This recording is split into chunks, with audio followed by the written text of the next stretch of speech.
Qala al-musannif hujjatul Islam Abu Hamid Al-Ghazali rahimahullahu ta'ala wa nafa'ana bihi wa amaddana bi asrarihi wa afadha alaina min barakatihi wa anwarihi wa nafahatihi wa ulumihi wa rafa'a anna bihi hadal waba wal bala wal aswa wal fahsya amin. Bismillahirrahmanirrahim. Wa kadzalika idza qila, demikian pula apabila dikatakan. Idza qila wa kadzalika idza qila, demikian pula apabila dikatakan. Ma haddul akli, apa definisinya akal? Fala tatma fi an tahuddahu bihaddin wahidin, maka kamu jangan berharap kamu mendefinisikan akal dengan satu definisi. Fa innahu hawasun, karena sesungguhnya mendefinisikan akal dengan satu definisi adalah kegilaan. Di annasmal akli, karena sesungguhnya apa yang namanya akal itu mustarokun adalah mustarok, diperserikatkan. Yutlaku ala iddati ma'anin, yang diberikan kepada beberapa makna. Apa yang namanya akal itu adalah lafal mustarok yang bisa digunakan untuk beberapa makna. Idh yutlaku alal ulumi ad-daruriyati, karena diitlakkan apa akal, diberikan apa akal atas ilmu daruri. Akal bisa diartikan sebagai ilmu daruri, ilmu yang tanpa memerlukan nalar. Wa yutlaku 'alal gharizati allati yatahayya'u bihal insanu lidarkil ulumin nadhariyati, dan diberikan apa nama akal alal gharizati, atas ghariza, insting, allati ghariza, yatahayya'u, yang siap,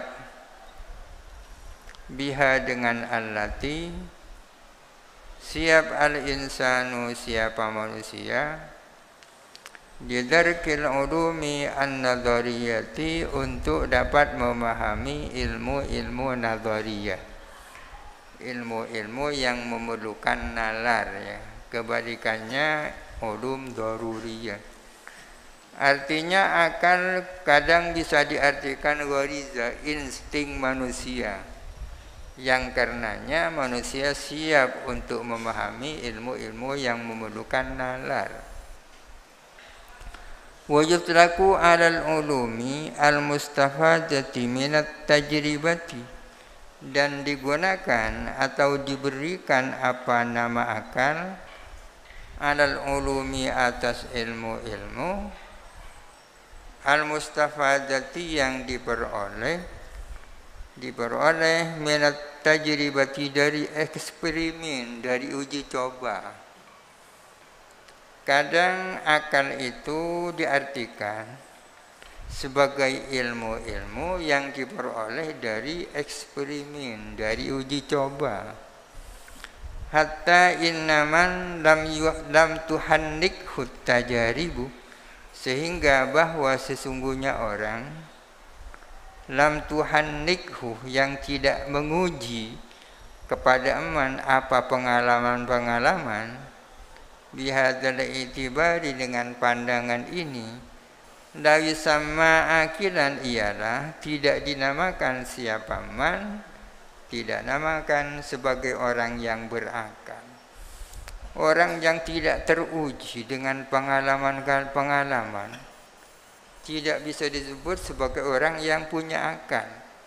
Kalau akal diartikan sebagai ilmu-ilmu yang diperoleh dari eksperimen, uji coba. Wujudlaku, dan diberikan apa akal adaman, atas orang lahu yang ialah bagi man, waqarun adapun ketenangan, wahayubatun dan wibawa, wasakinatun dan ketenangan juga, fi jurusihi di dalam duduk nyaman, wa kalamihi dan ucapan nyaman, wa huwa adapun akal ibaratun anil huduwi adalah ungkapan tentang ketenangan dan kewibawaan. Artinya kadang-kadang akal itu diberikan kepada orang yang memiliki wibawa dan tenang. Fayuqaluh lalu dikatakan fulanun akilun, si fulan itu adalah manusia berakal. Maksudnya ai fihi huduwun, artinya ialah di dalam si fulan adapun ketenangan. Wa qad yutlaku ala man jama'a bainal amali ilal ilmi. Kadang-kadang diberikan apa nama akal itu alaman atas orang jamaah yang mengumpulkan, yang menggabungkan amal kepada ilmu. Artinya orang yang memadukan amal dengan ilmu, yang memadukan antara amal dan ilmu. Dia bukan hanya berilmu tapi juga beramal. Itu namanya orang berakal, ya. Hatta innal mufsidah, sehingga dengan demikian sesungguhnya orang yang melakukan kerusakan, wa in kana meskipun ada siapa mufsid, fi ghayatin minal qiyasati di dalam puncak kecerdasan, yumna'u ialah terhalang siapa mufsid antas miyatihi akilan, dihalang dari menamakan mufsid sebagai orang yang berakal. Meskipun dia cerdasnya luar biasa, tidak bisa disebut akil kalau akal itu dimaknai sebagai orang yang memadukan antara amal dan ilmu. Fala yuqaluh, maka dikatakan lil Hajjaj bagi Al-Hajjaj bin Yusuf As-Saqafi, seorang pemimpin yang otoriter, yang kejam dulu, tidak dinamakan akilun sebagai orang yang berakal.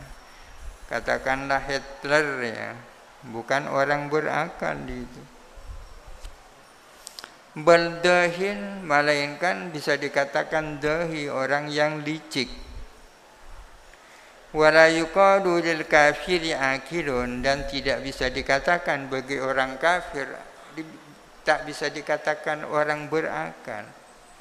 Wa in kana, meskipun ada orang kafir, muhitan bi jumlatil ulumi at-tibbiyyati wal handasiyati, meskipun ada si kafir itu menguasai muhitan, menguasai sejumlah ilmu kedokteran dan ilmu teknik, engineering. Kalau akal diartikan sebagai orang yang memadukan antara ilmu dan amal. Bal imma fadilun wa imma dahin wa imma kayisun. Akan tetapi imma dia disebut sebagai orang fadil, memiliki kelebihan, bukan akil. Wa imma dahin, imma dia disebut sebagai orang yang licik. Wa imma kayisun, imma dia disebut sebagai orang yang cerdas saja, tapi tak bisa disebut akil.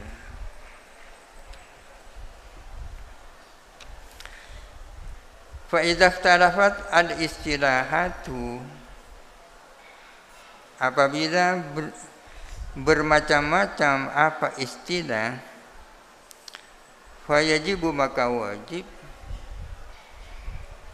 bid darurati, secara darurat, dengan niscaya, Wajib an takhtalifal hududuh, bermacam-macam pula apa definisi. Definisi akan menjadi bermacam-macam kalau istilahnya juga bermacam-macam. Fayuqalu, maka dikatakan, fi haddil akli, di dalam definisi akal, bi'tibari ahadi musammayatihi, dengan melihat atau memperhatikan salah satu makna-maknanya akal, bisa akan didefinisikan dengan definisi sebagai berikut. Innahu ba'dul ulumi ad-daruriyati, sesungguhnya akal itu adalah salah satu daripada ilmu-ilmu yang daruri, ilmu-ilmu yang tak memerlukan renungan, tak perlu berfikir bahkan. Kajawazil jaizati, seperti jawaznya perkara-perkara jaiz. Jaiz itu adalah sesuatu yang mungkin terjadi, mungkin tak terjadi. Wastihalatil mustahilati, dan kemustahilannya hal-hal yang mustahil. Secara tanpa berfikir, akal memahami bahwa itu mustahil, bahwa itu adalah jaiz. Kama qalahu al-qadhi Abu Bakrin al-Baqillani rahimahullahu, sebagaimana mengatakan kepada hal itu siapa Qadhi Abu Bakar al-Baqillani rahimahullahu. Qadhi Abu Bakar al-Baqillani ini adalah termasuk pilarnya akidah Asy'ariyah ya. Muridnya Imam Abul Hasan al-Asy'ari. Salah satu pilarnya ini. Pilar yang kedua adalah Imamul Haramain, gurunya Imam Al-Ghazali. Pilar yang lain adalah Imam Al-Ghazali sendiri. Itu adalah pilar-pilarnya akidah Asy'ariyah. Itu salah satu pertimbangan makna daripada akal, bahwa akal itu adalah salah satu daripada ilmu-ilmu yang bersifat daruri. Wabil i'tibar tsani, dan dengan i'tibar yang kedua, bisa diartikan bahwa akal adalah innahu, bahwa sesungguhnya akal, warizatun adalah naluri atau insting, yatahayya'u, yang siapa manusia, yatahayya'u, yang siap, biha, dengan sebab ghariza, an-nadharu fil ma'qulati, apa merenung tentang hal-hal yang makulat, hal-hal yang logis rasional, hal-hal yang logis rasional. Ghariza, yang memiliki ghariza itu bukan hanya manusia, hayawan juga punya ghariza ya. Dengan gharizah itu hayawan-hayawan yang tidak punya akal itu bisa cerdas.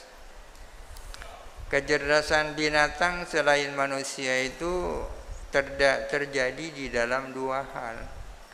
Yang pertama adalah dalam rangka mempertahankan hidupnya, maka dia cerdas untuk bisa cari makan ya kan?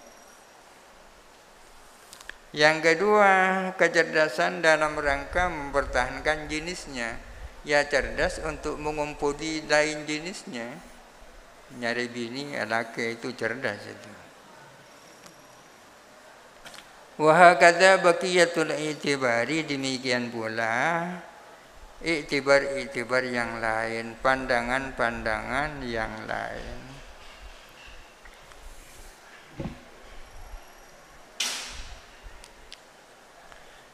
Fa'in kuntah wallahu alam. Al-Fatihah. A'udzu billahi minasyaitonir rajim. Bismillahirrahmanirrahim. Alhamdulillah Rabbil Alamin Ar-Rahmanir-Rahim Maliki Yawmiddin Iyyaka na'budu wa iyyaka nasta'in Ihdinas siratal mustaqim Siratal ladzina an'amta 'alaihim ghairil maghdubi 'alaihim waladdallin